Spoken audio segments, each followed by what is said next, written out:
दोस्तों, आपके साथ बहुत बार ऐसा हुआ होगा कि आप अपनी कोई खोई हुई चीज ढूंढ रहे हो और कोई अलग ही चीज मिल जाए जिसे आप बहुत टाइम से ढूंढ रहे थे, बट वो आपको मिल नहीं रही थी। कभी कभी आर्कियोलॉजिस्ट के साथ भी कुछ ऐसा ही होता है, जब वो काफी श्योर होते हैं कि इस जगह पर उन्हें कोई पर्टिकुलर अवशेष ही मिलेगा, लेकिन इस दौरान उन्हें कुछ ऐसा मिल जाता है जिससे वो लंबे समय से खोज तो रहे थे, लेकिन उन अवशेषों के मिलने की उन्हें भी उम्मीद नहीं थी। आखिर अनएक्सपेक्टेड यही तो होता है कि जिसकी आपने कल्पना भी ना की हो। तो ऐसे में हम आज आपको ऐसे ही हाल ही में हुई 10 अनएक्सपेक्टेड आर्कियोलॉजिकल स्टोरीज के बारे में बताएंगे। तो चलिए शुरू करते हैं आज की इस वीडियो को। Number 10, British Canadian sword. जाहिर सी बात है, किसी आर्कियोलॉजिकल डिस्कवरी के लिए आपका आर्कियोलॉजिस्ट होना तो जरूरी है। ये खोज कोई भी कहीं भी नहीं कर सकता। ऐसा ही कुछ हुआ कनाडा के ओटावा में। बात 2021 की है, जब एक घर के मालिक ने अपने घर के रेनोवेशन का काम शुरू किया और उस दौरान उसे जो मिला वो वाकई अनएक्सपेक्टेड था। ये एक पुरानी जंग लगी तलवार थी। इसके बारे में जानकारी इकट्ठी करने के लिए मिलिट्री आर्कियोलॉजिस्ट को कांटेक्ट किया गया।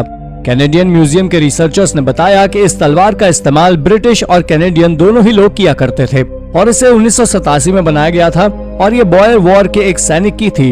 हालांकि ये तलवार घर में कैसे पहुंची ये अभी भी मिस्ट्री है और अब ये तलवार घर के मालिक के लिए होम डेकर का काम कर रही है। Number 9, Vikings. वाइकिंग्स के बारे में अक्सर नई नई खोजें होती रहती हैं और इसीलिए ज्यादातर लोगों को लगता है अब हम वाइकिंग्स के बारे में सब कुछ जान चुके हैं। आपको भी यही लगता होगा कि वाइकिंग्स स्कैंडिनेविया से आने वाले सी फेयरिंग वॉरियर्स का एक समूह था, लेकिन अगस्त 2021 में हुई खोज आपको वाइकिंग्स के बारे में अपना ओपिनियन चेंज करने पर मजबूर कर देगी। कनाडा के रिसर्चर्स ने वाइकिंग्स के बारे में अब तक की सबसे बड़ी डीएनए स्टडी की। स्कैंडिनेविया, आइसलैंड, एस्टोनिया और रशिया से 400 से भी ज्यादा सैंपल्स की स्टडी के बाद जो सामने आया वो बहुत ही हैरान करने वाला था। इस रिसर्च के अनुसार वाइकिंग्स का डीएनए सदर्न यूरोप में रहने वाले ब्रिटिशर्स और एशियन लोगों के साथ मैच करता है। इसका मतलब वाइकिंग स्कैंडिनेविया के रहने वाले नहीं थे। इस खोज ने इतिहास की पूरी थ्योरी को ही पलटकर रख दिया है। Number 8, 12th century sword.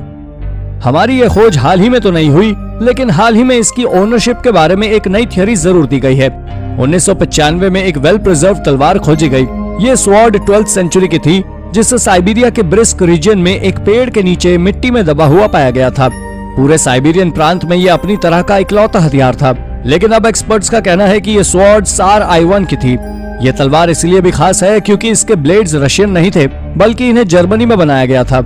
हालांकि ये तलवार I1 के समय से भी एक सदी पुरानी थी, लेकिन पश्चिमी यूरोप के साथ डेवलप हुए व्यापार के रिलेशनशिप की वजह से ये तलवार उसे मिली, जिसे बाद में उसने I1 कॉल्सो को उपहार के तौर पर दे दिया।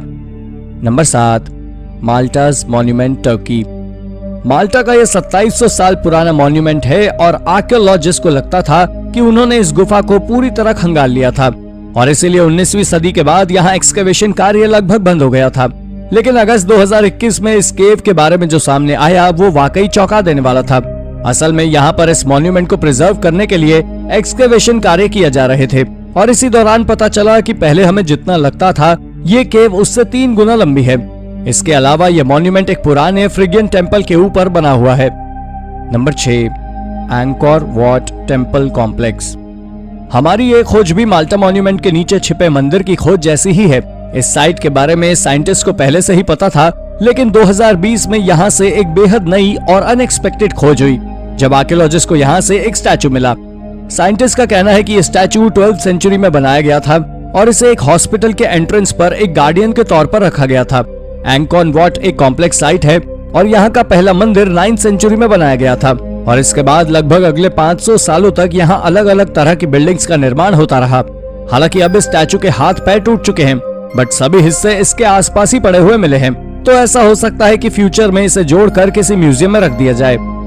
Number 5, bronze Greek warrior statue.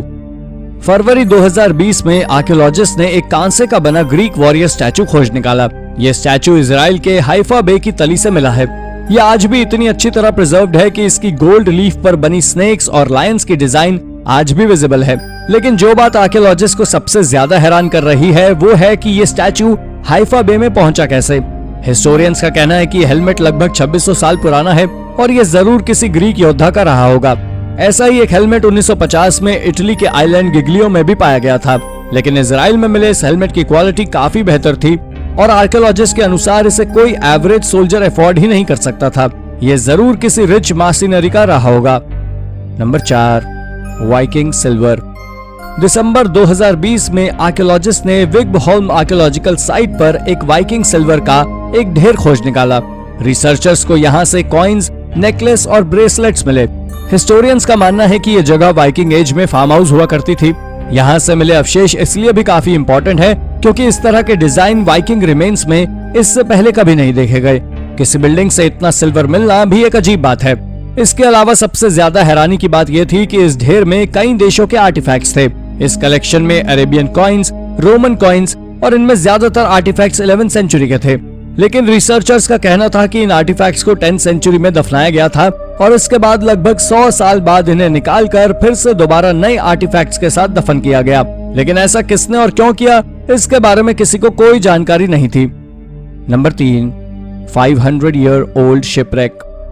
दिसंबर 2019 में हुई स्टॉकहोम की एक खोज आपके भी होश उड़ा देगी। यहाँ पर शहर के बीचों बीच एक 500 साल पुराना शिपरेक खोजा गया था। हिस्टोरियंस के माने तो ये सैमसन था, जो कि एक कार्गो शिप है जिसे 1598 में हल्स इंग्लैंड से लॉन्च किया गया था। ये खोज भी आर्कियोलॉजिस्ट के लिए बिल्कुल अनएक्सपेक्टेड थी। इस एरिया में हो रहे कंस्ट्रक्शन वर्क के दौरान इस शिपरेक को खोजा गया, लेकिन इस डिस्कवरी में सैमसन के बारे में सिर्फ आधी मिस्ट्री ही सुलझाई गई है।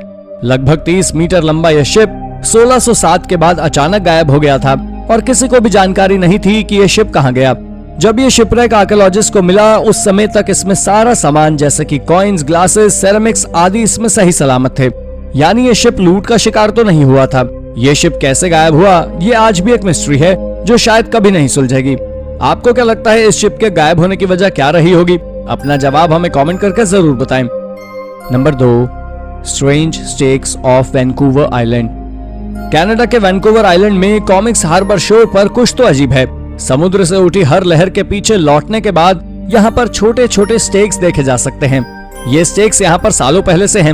इनफैक्ट ये स्टेक्स इतने पुराने हैं कि आसपास के एरिया में आपको कोई भी व्यक्ति ऐसा नहीं मिला होगा जिसने इन स्टेक्स को ना देखा हो। लेकिन ये स्टेक्स यहाँ कैसे आए, इसके बारे में किसी को कोई जानकारी नहीं थी। लेकिन अगस्त 2021 की एक स्टडी के बाद जो सामने आया वो आपको भी हैरान कर देगा। असल में ये स्टेक्स 1300 साल पुराने एक फिश ट्रैप के हिस्से थे।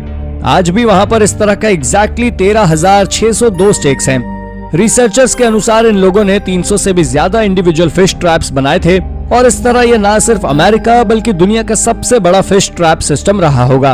1862 में फिश ट्रैप्स को इलीगल घोषित कर दिया गया, इसीलिए फिशरीज ऑफिसर्स ने इसे नष्ट करने के बजाय रेत में ही दबा दिया। Number 1, बॉग्स of Ireland. आयरलैंड का बॉग अपनी प्रिजर्वेटिव प्रॉपर्टीज के लिए फेमस है। अगस्त 2021 में यह बात साबित भी हो गई जब यहाँ से आर्कियोलॉजिस्ट को रॉसकॉमन में आयरन एज वुडन आइडल मिला। लगभग 2 मीटर लंबा ये आइडल ओक ट्री के तने को कार्व करके बनाया गया था। हालांकि इन्हें बनाने का ऑब्जेक्टिव क्या था ये कोई भी नहीं जानता, लेकिन इतना जरूर है कि ये आर्टिफैक्ट्स काफी दुर्लभ हैं और पूरे आयरलैंड में इस तरह के सिर्फ 12 आर्टिफैक्ट्स पाए गए हैं। हालांकि उन सभी में ये सबसे लंबा है। कुछ लोग इसे रिचुअल से जोड़कर देखते हैं तो कुछ इसे किसी सोल्जर का स्टेटस मानते हैं। आपको क्या लगता है ये आइडल क्या रिप्रेजेंट करता होगा? अपना जवाब हमें कमेंट करके जरूर बताएं। तो दोस्तों ये थी हमारी आज की वीडियो। हमारी ये वीडियो आपको कैसी लगी हमें कमेंट करके जरूर बताइएगा और ऐसे ही अन्य रोचक जानकारियों के लिए हमारे चैनल को सब्सक्राइब करना ना भूलें। धन्यवाद।